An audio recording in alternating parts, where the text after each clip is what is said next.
I also back on here with that episode of the Indigo Podcast, and I actually already recorded this episode like a couple of days ago, but I I'm crying. I rewatched the footage, and bro, I had like, cause I had a smoothie right before I had like a mango and banana smoothie or something like that, and it was like right here on my lips. So I'm not gonna lie, I'm not gonna look chopped on the video, so boom, we're re-recording it. So anyway, first thing first, to the elephant in the room. Let's cut to the chase. Where have I been? Why did I take a break from podcasting?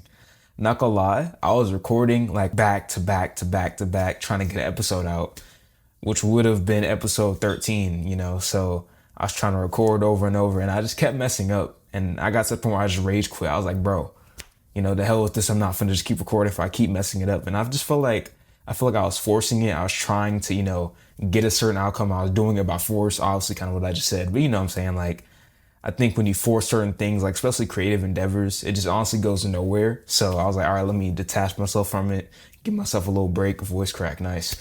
Give myself a little break, and just come back when I'm ready. So me being ready was a couple months. Well, I think a couple months. It is February. So yeah, I mean, honestly, I just rage quit. I was like, bro, you know what I'm saying? Like, I keep messing up. I ain't gonna lie, it was a very frustrating process. But I was like, all right, let me be mature. Let me be intentional with this and just pull myself from it and just do other things I normally would do and then come back to it when I'm ready. So I guess I'm ready now. So that's what I'm talking to you right now. But anyway, that's why I took a break. I'm glad, I can finally formulate a sentence on video and not just, but, you know what I'm saying? I ain't gonna lie. It's not pretty to listen to. So, other than that, just some things I want to kind of slightly mention real quick. First thing, the Galveston trip. I mean, I kind of made a vlog about this, not kind of, I did. But I did make a vlog about this if you want to check it out and get more detail about what happened in Galveston. But the major takeaway about the Galveston trip was the seawall incident. If you watched the vlog, you know what I'm talking about. It was so humid. I'm not gonna, hold on, let me close my blinds. I ain't gonna lie, it's just radiating, like blinding me. But I was a seawall trip, whatever. I was on the seawall and I was running, bro. It was so humid. I literally felt like those were my last days. I'm dead. I'm cooked. You know what I'm saying? Like, it was a very just miserable experience, to put it that way. So other than that, we went out to dinner. This place called Hearsay on the Strand. Very cool place, very cool ambiance about it. So I would go check it out. But other than that, I mean, Galveston is cool. But next thing I want to mention is the future for the podcast. It's going to be kind of brief, but obviously school's in session now. Just got a job, so more responsibility. So I'll probably upload every other week, focus on the shorts. If you really want to see me, yap and give tips and tidbits about health and yada yada, the shorts is where it's at. So I tune into that. And yeah, I mean, probably every other week, but it may be every week like it was. I'm not sure. We'll have to see, and I'll just play it by ear from there. But that's kind of the future for the podcast, the upload schedule in terms of that. The next thing, I'll see running, lifting. I'll kind of go more in depth about it. So 30 miles per week right now, that's just kind of my baseline. I was at 35 when I went to Galveston, but I ain't gonna lie, that humidity and just the fatigue built up from that. I'm like, all right, maybe I should go to 30. And then I found, 30 is like a sweet spot for me. So I stayed there. Had 3 lifting sessions, excuse me. So currently full body, upper, lower, it's worked for me so far. I'm seeing a lot of progress.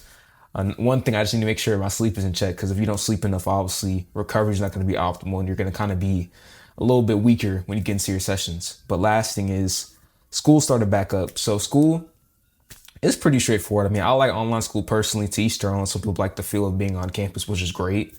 But I mean, the only class that's giving me a bit of a run for my money is Communications 1303. Boy, the lectures are very extensive. That's all you need to know. It's a lot of just information at once. And I ain't gonna lie, I was trying to work on it Sunday, which was yesterday. Boy, I ain't gonna lie. It was just a lot going on. I think spacing that out more evenly throughout the week, not trying to just put it all together, because I have a habit of just putting all my eggs in one basket when it comes to doing stuff in one day, which I'm working on. But yeah, that's kind of a sum up of what's been going on lately and where I've been at. But next thing I got here is trusting your intuition. So 3 main points I got here. First point I'm gonna go over is focusing on nuance and gray areas. So I put in parentheses here. Things are not as black and white as they may seem. Because on the internet, you get into echo chambers, you get into the certain tribes or whatever. They promise you, oh, this is the end all be all. This is what you need to improve your life. And I've fallen victim to that, because I've realized that when it comes to just life in general, I try and absorb every bit of information I can get. So when people are promising, like, obviously not like just egregious extremes, like things that we know are just dumb, like, 2 + 2 = 5, like some, group think stuff from 1984. But, just with things that I gravitate towards, I'll put it that way. So if I gravitate towards something like, for example, fitness or nutrition, and someone's like saying something that I kind of believe, I kind of like conflicted with, I have a hard time discovering nuances, which is what I'm working on right now. But the thing is with life, it's a lot of gray areas. And in those gray areas, is what I meant to say. A lot of people can have disagreements. A lot of people can have, just arguments about it. And in reality, they're probably arguing for the same thing without even knowing it, and the thing with nuance, it allows for variability between each person you talk to, because each person is going to have a different life experience. Each person is going to have a different opinion on things, depending on what they've seen and how they interpret it. So I think allowing nuance to exist and not just forcing extremes onto people, and I'm saying enforcing your ideology and not hearing them out, I think is really important within reason, because some things are just wrong. We know that.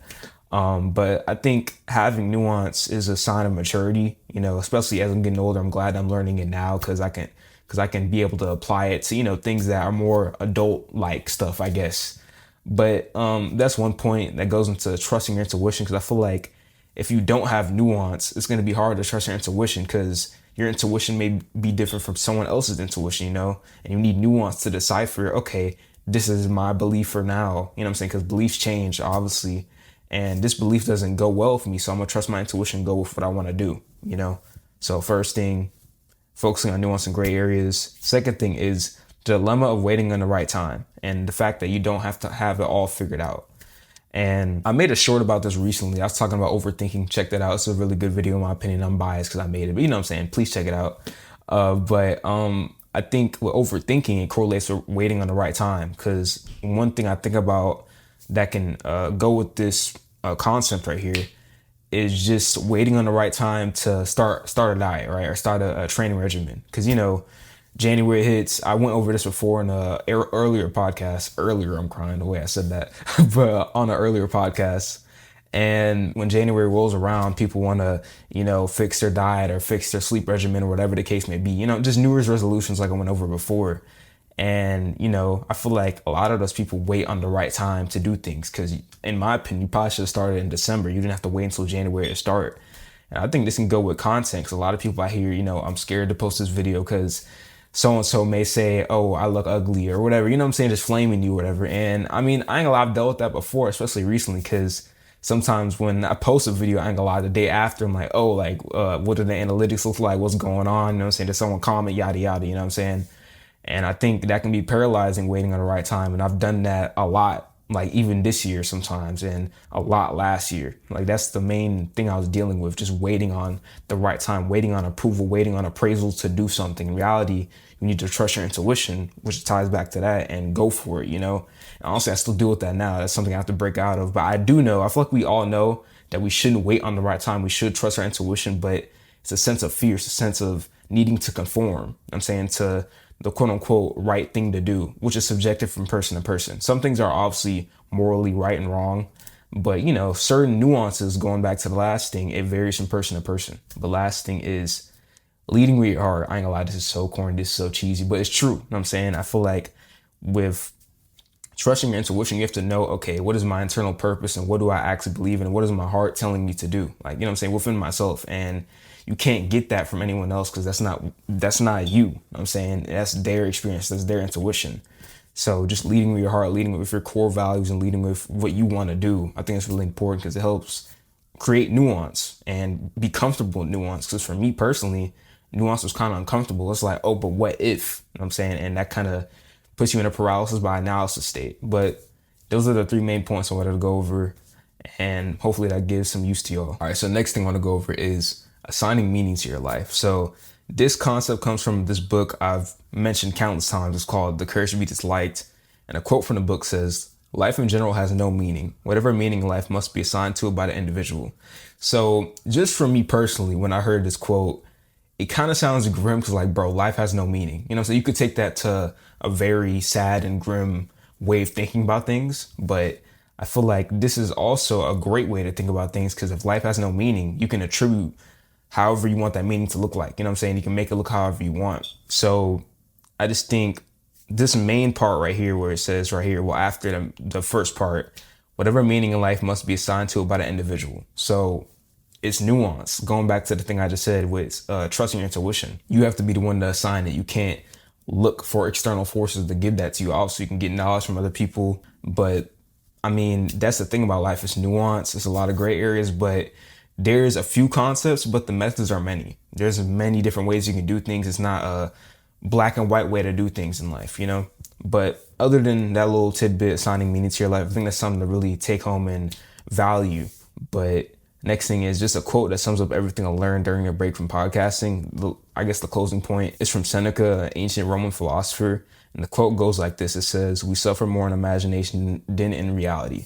A little stutter right there. But I just think, for me personally, just during the break, I ain't gonna lie, like just seeing stuff on the internet and just being in my head and just replaying different instances of waiting on right times and just doing things and just replaying a lot of things in my head. You know what I'm saying? Just being kind of stuck. I just think that's not reality, especially social media. You see so many ideologies and ways of life and just ways to do things, and you get kind of caught up in what you really want to do, which is your intuition, like I keep referencing. But I just think it's dangerous spot to be in, because if you're suffering imagination, that can become reality and you can just be stuck in that your whole life. And honestly, that scares me. You know what I'm saying? I've thought about that a lot. Like, bro, what if I'm just stuck here? You know what I'm saying? I don't think it's going to be like that. I don't think it's going to be like that for a lot of people. But in that moment when you're sitting in it, you feel like you're stuck forever. You feel like there's nowhere to go. You feel like there's no hope. You know what I'm saying? And I mean, it's just kind of scary when you know you can get past that hurdle, but it's you holding yourself back. And I feel like I was in that exact boat. I was holding myself back, just replaying, different scenarios, you know what I'm saying? Just suffering in my imagination, you know what I'm saying? And I feel like that's another reason I had to take a break. I feel like that's one reason why I kept messing up when I was talking. I mean, it seems very simple, he was just messing up. I mean, probably, but in my head too, like in that state of mind I was in, I was low-key suffering in my imagination. I was just stuck in just nothing, just la la land. You know what I'm saying? Just trying to absorb way too much information and not absorb the life I was really living, But I don't know. I just think this quote's really good. I'm going to just admit I didn't rip this quote off the internet myself. I got it from one dude I saw off of Instagram. So shout out to him.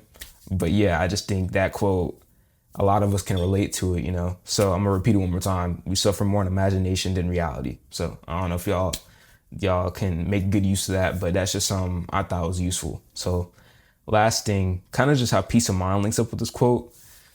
Peace of mind. I mean, I never really thought too much about it when I was younger, obviously, because when you're younger, you're just doing things, watching Bubble Guppies and stuff, but it's really important, especially, you get more responsibilities. It's a lot of things, just a lot of puzzles moving in the day, And I think, stuff like journaling, listening to music, music has helped me a lot. Like, especially since I've gotten older. Cause when you're, I don't know. Okay. I'm not going to say when you're, cause this is very generalized and this is just my experience. I'm going to just talk for me. But in middle school, I'd bump some Travis Scott, I'd bump some Trippie, I'd bump some X, and I'm just casually like listening. You know what I'm saying? I'm just getting hyped or whatever, it's good music. But as I've gotten older, that music has really calmed my mind down. You know what I'm saying? And it may seem woo-woo, like, like spiritual or metaphysical. I don't know.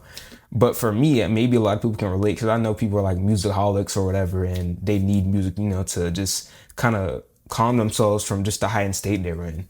But for me personally, that helps me reach peace of mind and just kind of detaching myself from the imagination I was in, I was suffering in.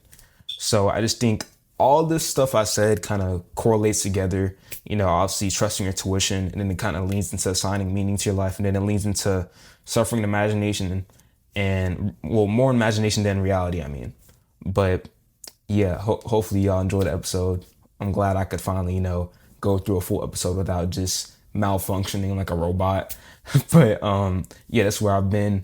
Podcast may be less frequent than it was, but I'm still gonna post, I'm saying? I'm still gonna yap on here, give y'all some just funny stuff and just good advice, I guess. But anyway, that's the episode. Hopefully y'all enjoyed, and I'm gonna see y'all next time.